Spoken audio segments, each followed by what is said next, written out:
شراب تمام برائیوں کی جڑ ہے، یہ ہے فرمان مصطفیٰ صلی اللہ علیہ وآلہ وسلم۔ اس کو آگے وضاحت بیان کریں گے۔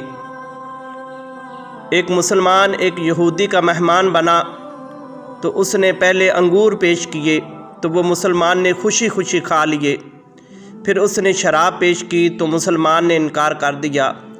تو اس یہودی نے کہا یہ بھی انگوروں سے ہی نکلی ہے۔ تو اس یہودی سے پوچھا مسلمان نے، کیا تمہاری شادی ہوئی ہے، بچے ہیں؟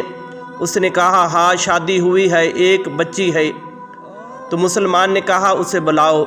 جب وہ سامنے آ گئی تو مسلمان نے کہا یہ تمہاری بیوی تم پر حلال ہے، اور یہ بیٹی اس سے پیدا ہوئی ہے، یہ تم پر حرام ہے۔